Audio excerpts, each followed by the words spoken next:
This is what our community wants. This is not what we're about. Coming together in Muncie to denounce hate and racially motivated graffiti. Hundreds taking a stand ready to erase the hate. Explain to people, explain to your children that these type of things are hurtful, to kids. A family pulls their child out of school after they say she's been racially bullied for months. The district's response tonight. The families were hungry. It was a need. We're in a food desert area. Hundreds of families line up to feed their children. The organization's working together to help hungry Hoosiers during the pandemic. This is RTV6 News at 5, working for you.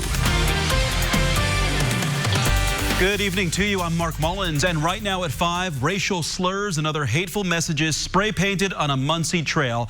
It happened earlier this week on the Cardinal Greenway. Today, hundreds came together to erase the hate. RTV6's Megan Sanctorum shows you the message they want to send to the person responsible. Erasing the hate. That was the goal today as hundreds of community members joined Muncie police to cover up hateful and offensive graffiti. A fresh coat of paint covers these trail walls today. It's a much different sight than earlier this week. Muncie police tell us they were alerted to racially motivated and hateful graffiti, and they say it covered a good portion of these walls. This is a trail used by runners, walkers, bikers, and families. Police say they put a call out to the community to help them paint over the graffiti. We have to get out here as quickly as possible because we don't want people to see that. It's not representative of our city, of us as a police department, our community. So it's just got to be covered up as soon as possible. And it was. Hundreds came out to help paint. They had it all covered in less than an hour. I think it's our responsibility as each individual that we need to step up right now and take action and show that we're all together and unified.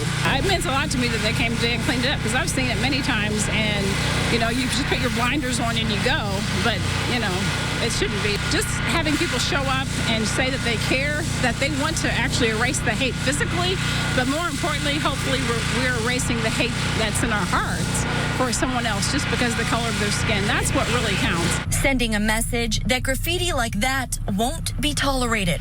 Police say they are looking into adding trail cameras, and they will pursue charges if this happens again. Working for you, Megan Sanctorum, RTV6. New developments tonight. The Marion County prosecutor has charged a woman for driving a van into demonstrators on Monument Circle. This happened just before 8:30 on Monday. 68-year-old Diane Goebel is charged with 1 count of criminal recklessness. Investigators believe she was driving slowly through the group when she struck several pedestrians. At least 4 people were injured. Court documents say she stopped shortly after the incident and called 911. And Marion County prosecutors have now charged at least 24 people in connection to riots and looting following the protests. The prosecutor's office released a list of 7 more people. Nearly all of them are from Indianapolis. The charges range from burglary and theft to rioting and disorderly conduct. On May 30th, IMPD arrested Brock Burnell after they say he was part of a group that threw rocks at police and fired shots at officers. Court documents show Burnell had a loaded gun on him at the time of his arrest. Attorney Jonathan Little and his firm Said & Little is representing several suspects from across the state who participated in recent protests, including Burnell. It's not illegal to have a handgun in Indiana, and even a concealed one at that. So, there's no allegations that my client fired a weapon at IMPD. And again, just being out protesting with a handgun in Indiana is perfectly legal. David James's charges stem from allegedly throwing items at windows around the Circle downtown on May 30th. However, his attorney questions the police report and lack of evidence and expects to have the case dismissed next week. We also learned the prosecutor's office reviewed 102 other cases of people who were arrested but ultimately did not file criminal charges. A teenager and her parents are sharing their story with RTV6 tonight after the student says she was racially bullied for months. When it happened during a Zoom e-learning session, that was the last straw. RTV6's Stephanie Wade speaks with the family tonight and shows you how school administrators are responding. I felt like no one really cared about how I felt. There's only a select few I felt that actually cared where I was and what happened. Tonight, a 13-year-old girl is no longer enrolled at Westfield Middle School after her family says she was racially bullied for months. The The latest incident happening during e-learning. Students chanting the N-word at Shayla Johnson over Zoom with a teacher on the call. She was very upset. She was crying hysterically, because of the things that was being said, and also with the teacher being present. I could hear it, and then by the time that I stepped in the front of the camera, they started chanting it again to me as a parent. This just one of the horrifying experiences Johnson says she has endured, the first dating back to December. The family says they've had multiple conversations and meetings with the administration, but the bullying never stopped. Shayla's mother, Brandy, posted what happened on Facebook. The principal then sent parents this video message the next day. As the principal at Westfield Middle School, it breaks my heart to say that those incidences described in the post were reported to Westfield Middle School administration. Westfield Middle School has worked hard to identify those individuals involved and will continue to investigate any new information that is gathered. The Johnsons calling on more training for faculty and staff on how to handle these situations swiftly and protect their students. And asking parents to have conversations with your children. Tell them that words hurt and racism is not okay. Stephanie Wade, RTV6. The Westfield, Washington school superintendent also addressed this issue this week at the school board meeting, saying an investigation began immediately. Dr. Sherry Great also said, quote, racism, intolerance, and harassment of our students and staff will not be tolerated. We acknowledge we have room to grow as a school district, and we are committed to the work it will take to ensure equitable treatment of all students, end quote. Families across the country are continuing to feel the financial impact from the coronavirus pandemic. And now, as we have tough conversations about racial inequality, RTV6's Nicole Griffin is talking to a local outreach group working to provide families with food while restoring hope and peace in our community. During the pandemic, ML and Trip Outreach is helping families with rent, utilities, and groceries. And today that effort continues. They are handing out 500 free boxes of healthy food. It's bacon, pulled pork, chicken nuggets. I mean, it's a nutritional box. Starting at 10 a.m. Friday, cars started lining up along Sherman Drive outside of ML and Trip Mentoring Outreach Center. Through our hotline, the majority of the request was food assistance. They needed food assistance. Who would think buying a loaf of bread would be so hard? Nicole Calhoun relies on the center and their partnership with Eskenazi's Indie Heartbeat program to help her son who deals with depression. During the pandemic, she's also relying on them to help with groceries. I have 6 children, so just trying to make sure, we got enough hamburger and this and that and the third is just very scary on top of bills. Helping families with basic needs is just part of what the center does. They work closely with inner city youth, helping them build skills for their future. We have been working with our children on racial inequalities before the pandemic. So this only brings more awareness to it nationally. So here locally and in our community, we've always taught about race and about inequalities and empowering our youth. The word TRIP, which is listed right outside of the building, is an acronym they focus on and take pride in, building trustworthy, respectful, independent people. Working for you, Nicole Griffin, RTV6. The food box giveaway today is part of the Farmers to Family USDA program. The food was provided by McFarling Foods, which is partnering with ML and Trip Outreach to feed the community. Eskenazi Health also donated food to help with the food drives that started in May. Tonight, Metro Police are asking for witnesses to come forward in the deadly shooting of a man at Castleton Square Mall. This happened yesterday around 5:45. Metro Police officers were patrolling in the area and heard shots fired inside the mall. Officers found 23-year-old Trey Terrell, who had been shot. He died at the hospital. Detectives believe the shooting happened just inside the mall doors and then continued in the parking lot. Police believe those involved knew each other. If you saw what happened, you're asked to call the homicide office at 317-327-3475. Still ahead on RTV6, want to get tested for coronavirus but didn't think you meet the criteria? Well, now you can. The big change announced today by the state. Also ahead here, ready to roll, what to expect when 2 of Indiana's biggest casinos reopen on Monday. And Mark, what a Friday. 84 degrees, but it's not humid. We'll talk about how the temperature changes and the sky may look a little different at times over the weekend. Those details straight ahead. Where's that We Buy Any Car? The state of Indiana announced a big change to its COVID-19 testing policy today. Anybody, whether they're experiencing symptoms or not, can get tested for the coronavirus.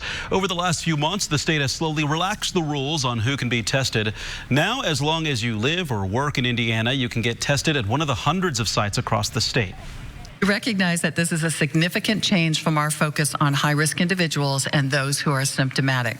But our testing capacity has improved significantly since the start of this pandemic, and we want Hoosiers to take advantage of that. You can call this number 888-634-1116 or visit the Indiana State Department of Health's website to make an appointment at one of the Optum Serve sites. You will not be charged for testing, but if you have insurance, you should bring that information with you. The relaxed restrictions begin Monday. Now for today's numbers from the State Department of Health, 452 more Hoosiers have tested positive for COVID-19. That's about the same number as reported yesterday. 39,146 people are confirmed to have had the virus. We also learned that 16 more people have died from COVID-19. Those deaths occurred between May 9th and yesterday. The state total stands at 2,214. The Rebound Indiana is keeping track of the way state agencies are stepping up to help Hoosiers handle the trickle-down impacts of the coronavirus pandemic. RTV6's Amanda Starantino shows you why funding is on the way to help with a recent increase in opioid overdoses. 4,700. That is roughly how many Hoosiers have overdosed since the beginning of this year. And that's a 35% increase compared to this time last year. Now, that's why the state is putting forward $1 million to make sure thousands of doses of naloxone is available to any Hoosier family who is battling addiction to bring hope for successful recovery. It's a fight that Dottie Grubb has been tirelessly fighting. Her 38-year-old son has suffered from addiction for the past 16 years. It's a lonely road, but Dottie has a tool to keep her son fighting another day. I'm very thankful, and he's very thankful for naloxone because it has saved his life several times. I've administered it several times. Dottie is one of thousands of Hoosiers carrying naloxone in the case of an overdose. Once the disease has hijacked the brain, it's no longer their choice, and we should do everything we can to save people, and especially when it is so easy as in using naloxone. Douglas Huntsinger is the state's executive director of drug prevention, treatment, and enforcement. He says because of the pandemic and the lack of access to in-person treatment for addicts, it has been a brutal cycle for those facing addiction. With a $1 million state opioid response grant from the Health and Human Services Administration, the state partnered with the nonprofit Overdose Lifeline to fund 25,000 doses of naloxone all across the state. This is the biggest thing that we can do right now while people are still a little disconnected, having to do things virtually and not being able to be in person. This is the one thing we can do that will ensure that we save as many lives as possible. This is going to have a huge impact because it's 25,000 kids. We didn't have this much access. We didn't have this easy access. We didn't have this ability really 24/7 if required to get people the overdose reversal drug. So we're going to save lives. This state-funded naloxone supply has been delivered to Justin Phillips, the executive director of Overdose Lifeline. And this cause is personal. Her son, Aaron, overdosed in 2013. She doesn't want any family to experience the same thing she did, and this is work she's already familiar with. We know grassroots distribution is effective. We have the reputation in the communities. We have partners on the ground across the state that can help make this happen, and just grateful that we can really do some life-saving stuff in the middle of all this other difficult time in our country. Dottie keeps her naloxone supply stocked through Overdose Lifeline and wants every person with an addicted loved one to do the same. There's so many people that just don't understand the value of it and how important it is for everyone. Everyone should be carrying it. The 25,000 doses of naloxone from the state is available to any family member, individual, or organization that distributes naloxone in the state of Indiana. Now, those requests have to be made through Overdose Lifeline, and they're working to get those processed between 1 and 2 days and shipped to your home. Working for you in Indianapolis, Amanda Starrentino, WRTV. And as Amanda just mentioned, you can request the naloxone from Overdose Lifeline's website or email them at the contact@overdoselifeline.org. The state of Indiana entered its stage 4 of its reopening plan today. The Marion County enters stage 4 in one more week. And as part of that state plan, Indiana casinos are preparing for you to once again come in and place your bets and roll the dice. Hoosier Park Racing and Casino in Anderson and Indiana Grand Casino Racing and Casino in Shelbyville will officially resume gaming at 6 a.m. Monday. Both will operate at reduced capacity with slot machines arranged for social distancing. Table games will be non-smoking with limited seating, and you'll be required to wear a mask. Live horse racing will begin on Monday at Indiana Grand and Hoosier Park on Tuesday. Both racing programs will be held without spectators until further notice. Entering stage 4 means the large Grand Park Sports Campus in Westfield could be open today for baseball games and tournaments. The first baseball game was at 11:30. Up until this point, only practices had taken place. The facility is abiding by all state guidelines, sanitizing, closing off bleachers, and social distancing. We've got to practice towards a new normal of hygienic protocol, so we're beginning that right now. A spokesperson for the city said they can now also move forward with scheduling lacrosse and soccer events. The weather is fantastic as more things open up and people resume outdoor activities. Your job's pretty easy today, Kevin. Do I look stressed? Not at all. Calm. Cool and calm. Sunshine, cool. Cool comes tomorrow. We're at 84. That's our warmest temperature so far today. You're speaking of things opening up. The city playgrounds in Greenwood open tomorrow, and that includes the splash pad. How about that, kids? Time to get wet, cool off in that afternoon sun. Temperatures will not be quite as warm over the weekend, but still, you can enjoy that. Let's talk about our weekend headlines. Cool mornings, mild afternoon, and it won't be as windy either over the weekend. I'll point out a couple nuances here. As far as our temperature, 76 tomorrow, 74 Sunday. Both mornings in the 50s, although Sunday cooler. Tomorrow we'll have a few more clouds around as a cold front drops south through the state. And then on Sunday in the morning hours, say Terre Haute to Bloomington, it's possible you see a couple of showers there. Keep our eye on that, but most everyone's going to be dry. There we are at 8 a.m. tomorrow morning. You can see the increase in some of the cloud cover as a result of that cold front dropping through. But as far as any real chances of rain, any significant chance of rain, we're dry the next 5 days. It won't be until the end of next week that we begin to see clouds like the ones that you have out there now build into any thunderstorms. 89 in Sullivan, 87 in Terre Haute and Lafayette. Otherwise, temperatures mid-80s, a little above average for this time of year. Say hello to Phyllis and Coco. They are the captains of the canoe, and you don't get in their canoe without wearing a life jacket. Temperatures will be in the lower 70s by 11 o'clock tonight. Skies will be clear. Bye to Phyllis and Coco. Winds out of the northeast during the day tomorrow. The wind has been calming down. I'm sure you noticed that today. Tomorrow, winds generally lighter than what we've experienced. Afternoon sunshine, it's strong. Temperature makes it to 75 for the high. As we step through the weekend, our temperatures cool rather than warm. 76 tomorrow in Indy, lower 80s south. Notice that range from northeast to southwest because the cold front's dropping south. On Sunday, the clouds in the morning, especially southwest of Indy, wouldn't rule out a couple of light rain showers. Then we'll move on from that to a cool but dry Sunday afternoon. 7-day forecast looking for warmth and summer humidity. It returns Wednesday, Thursday, and Friday of next week. Humidity up, temperature up, and the chance for some thunderstorms returns as well. Have a great weekend. Thank you, Kevin. You too. Still ahead on RTV6 News at 5, a first for ABC's The Bachelor. After 18 years on the air, the big announcement today. And Keller, right now. A big announcement from ABC's The Bachelor today. The show is making history with its newest star, but some say this is just a start. For the first time in the 18-year history of the show, The Bachelor will be a black man. He is 28-year-old Matt James, originally cast as a suitor on The Bachelorette, which is on hold due to the pandemic. Former Bachelorette Rachel Lindsay, the first African-American to be the star of the season, says that while picking Matt is a start, more work needs to be done. I want producers of color. I would like for them to cast leads that are interested in dating outside of their race and aren't just getting their first time experience for the first time on national TV. I need the acknowledgement of that, not putting a Band-Aid over the situation and just saying, here, we're going to put this here. Are you happy now?